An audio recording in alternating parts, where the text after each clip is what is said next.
Hello, good morning. सकाळी उठल्याच light गेलेली होती, सो खूप जास्ती गरम होत होतं. त्यानंतर मग ब्रेकफास्ट बनवायला लागली. ब्रेकफास्टमध्ये बनवला होता मी काकडीचं थालीपीठ. काव्य आणि थिरिष्का या दोघांसाठी आधी प्लेन बनवले आणि त्यानंतर मग माझ्यासाठी बनवायला घेतला. आणि माझ्यासाठी बनवताना त्यामध्ये कांदा, टोमॅटो, मिरची आणि कोथिंबीर टाकून मस्त असं बनवला. ब्रेकफास्ट करून घेतला. दुपारच्या जेवणामध्ये पण मस्त आज खूप छान मेनू होता. त्यामध्ये होतं पुरी आणि छोले, त्यासोबत फिंगर पण तळलेले होते. त्यानंतर मग मस्त फिशला पण जेवण दिलं.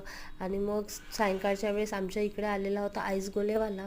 काव्या ट्युशनला जात होती कराटे क्लासला, सो तिने जाताना आईसगोला घेतला. मग थिरिष्काला पण घ्यायचा होता. थिरिष्काला घेऊन दिली होती डिश आणि त्यांनी त्या डिश इतकी सुंदर बनवली होती. त्यामध्ये त्यांनी green colour, yellow colour, red colour, त्याचसोबत काला खट्टा जो असतो फ्लेवर, तो असं टाकून छान मस्त त्यांनी डेकोरेट करून त्यामध्ये टाकला होता. त्यांनी खोबरं किस अशी पूर्ण डिश बनवून दिलेली होती. मला पण घ्यायचा होता, सो मी माझ्यासाठी घेतलेला होता ऑरेंज. कारण मला लहानपणापासूनच ऑरेंज हाच फ्लेवर खूप आवडतो, सो मी पण घेतला. मस्त आईसगोला खाल्ला.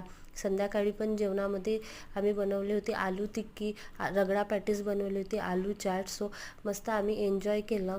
असा होता आमचा आजचा दिवस. भेटूया नेक्स्ट व्लॉगमध्ये. आणि प्लीज व्हिडिओला लाईक करा, चॅनलला सबस्क्राईब करा. Thanks for watching.